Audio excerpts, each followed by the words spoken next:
నిన్నటి current affairs లోని చివరి ప్రశ్నకు సమాధానం.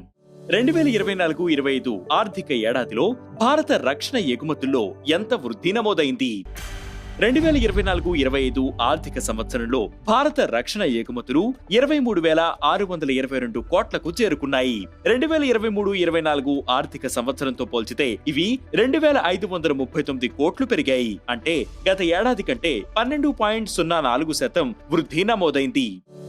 ఇక మొదటిది థాయిలాండ్ లో 6వ బైమ్స్టిక్ సమ్మిట్.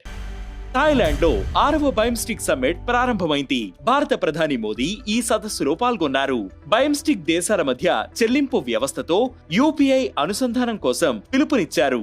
ఈ చర్యతో సభ్య దేశాల మధ్య వ్యాపారం, వాణిజ్యం, పర్యాటకం వృద్ధి చెందుతాయని వ్యాఖ్యానించారు. అలాగే బైమ్స్టిక్ ఛాంబర్ ఆఫ్ కామర్స్ ను ఏర్పాటు చేయాల్సిన ఆవశ్యకత ఉందని అన్నారు. ఈ సదస్సులో బ్యాంకాక్ విజన్ 2030కి ఆమోదం లభించింది. ఇక రెండవది పార్లమెంట్ లో వక్ఫ్ బిల్లుకు ఆమోదం. దేశవ్యాప్తంగా తీవ్ర చర్చనీయాంశంగా మారిన వక్ఫ్ బిల్లు 2025కి పార్లమెంట్ లో ఆమోదం లభించింది. రాజ్యసభలో అర్ధరాత్రి దాటే వరకు దీని మీద చర్చ జరిగింది.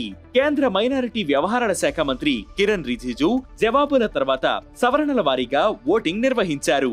బిల్లుకు మద్దతుగా 128 మంది, వ్యతిరేకంగా 95 మంది సభ్యులు ఓటు వేశారు. అటు లోక్సభలో బిల్లుకు అనుకూలంగా 288, వ్యతిరేకంగా 232 ఓట్లు వచ్చాయి.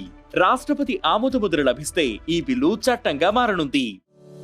ఇక మూడవది కొత్తగా 440 Eklavya medical residential schools. Eklavya medical residential schools విస్తరణ ద్వారా గిరిజన పిల్లలకు నాణ్యమైన విద్యను అందించడానికి కేంద్ర ప్రభుత్వం ప్రయత్నిస్తోంది.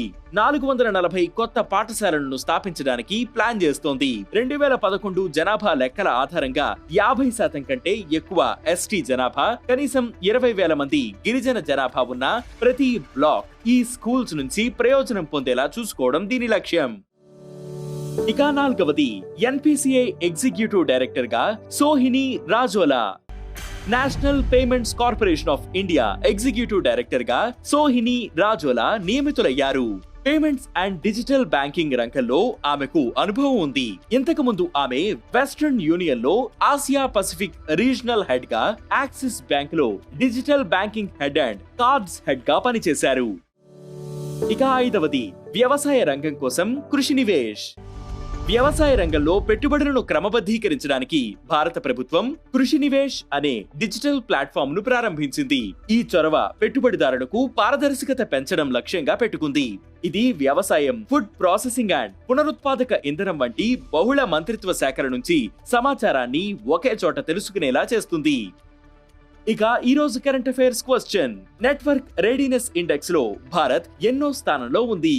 ఈ ప్రశ్నకు సమాధానం మీరే కామెంట్ చేయండి.